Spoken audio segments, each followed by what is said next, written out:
it is a complicated geopolitical, environmental issue involving international trade and global politics and the net zero agenda.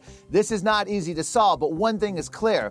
That lithium isn't going anywhere anytime soon, and these three countries are essentially blocking the mass production and all these computer model projections of massive electric car growth in the next decade. For all the buzz about electric cars, there's one thing that's missing: the ingredients to make enough batteries. Around the globe, several car makers say they will be all electric across this decade, but that's simply not possible unless the batteries that drive them can get produced. So trouble ahead, it seems.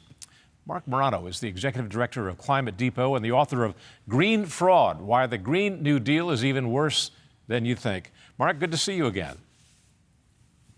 Thank you, Doug. Happy to be here. There's a real-life example happening right now in one of the most battery-rich areas of the world, the so-called Lithium Triangle, which is comprised by Chile, Bolivia, and Argentina.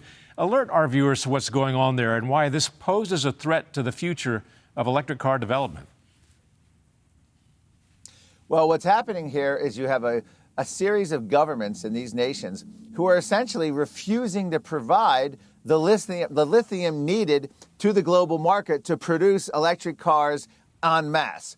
And I would have to say, and this may surprise many free market conservatives, they're not wrong to be resisting, because you have climate activist groups like the Woodrow Wilson Center pushing the idea that to allow multinational corporations to come in to these countries, and like China, and China's bidding on this as well in South America, but like China has done in Africa, exploit underage children, exploit poor Africans to essentially extract all the cobalt, as the case is in Africa. We're talking about lithium here, a rare earth metal in South America.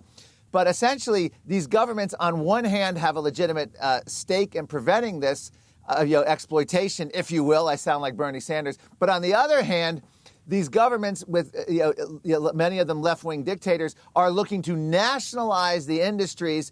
And in fact, some of them have, and that essentially shuts down the entire production. And of course, that only benefits the cronies at the top. So it is a complicated geopolitical, environmental issue involving international trade and global politics and the net zero agenda. This is not easy to solve, but one thing is clear. That lithium isn't going anywhere anytime soon, and these three countries are essentially blocking the mass production and all these computer model projections of massive electric car growth in the next decade.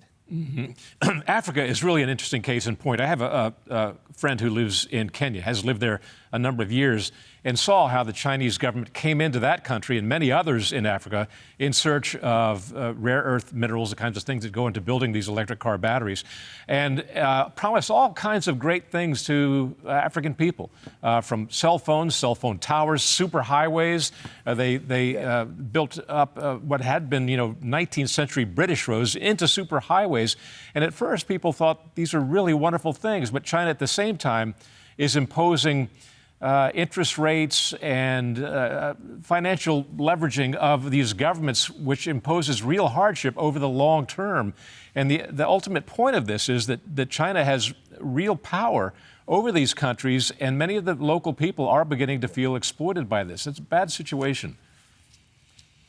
It's a very bad situation. In fact, you could call it's indentured servitude, because what China will do, they come into a very poor African nation, and they offer them infrastructure, infusion of cash, jobs, and then they take over, and then they essentially lease things from this African government. Well, eventually the African government can't repay China for what they've done. So ultimately, China, as you mentioned, has that kind of leverage. This is what happens. And the bottom line driving this right now is that solar, wind, and electric cars dig the earth. And that's the bottom line. And Africa has the number one resources. South America has an incredible amount of natural resources, including the lithium. Africa has the most. So it's very easy for a country with China's political system and money and power to go in there and exploit poor Africans. And Amnesty International is finding kids as young as 9 years old being exploited in cobalt mines. And the key here is this is all being done allegedly to save the earth. This is why the Woodrow Wilson Center, this is why the United Nations, the World Economic, all say we need to go to electric. But the bottom line is because electric cars dig the earth, and I don't mean that in a 1970s Brady Bunch groovy way. I mean they literally dig deep into the earth, and China does not have the same environmental standards as Western nations, as Europe, as the United States. We here in the U.S. aren't even allowed to dig for these rare earth mining. I interviewed a mine in California, Mojave Desert, shutting down over the alleged endangered desert tortoise. But the Chinese mine was able to continue in China, and China even had a presence in California, and they were chuckling about the U.S. mine being shut down because China doesn't have those same environmental standards or restrictions. So the bottom line here is electric car, from the way they're made from the natural resources, whether it's lithium in South America, cobalt in Africa, Chinese slave labor as well, 90% of our solar panels coming from there. What we're saying is once you get that car and you make it, the electric cars are made with fossil fuels, they're recharged with fossil fuels chiefly, and then you have the whole issue of recycling the batteries in terms of that issue and how long it takes for them to decay. Are there let me ask you this before we go. Are there rare earth metals available in the United States of America? And what do environmentalists think about the prospect of mining those if in fact they exist in this country?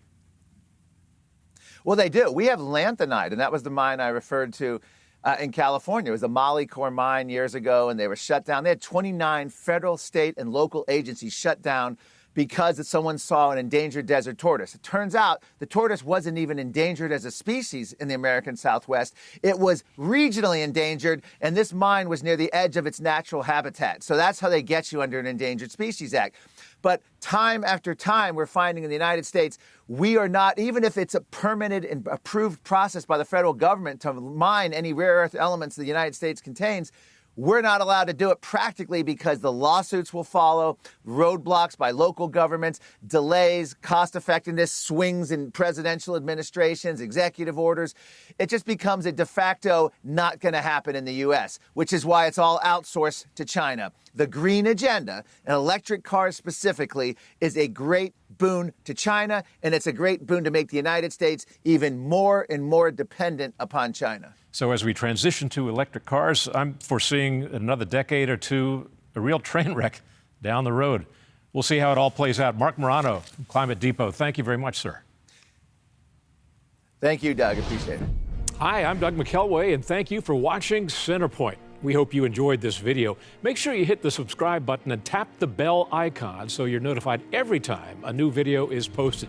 Leave a comment below and keep the conversation going by sharing this video with a friend who needs to see it. Thanks for watching. We'll see you back here tomorrow.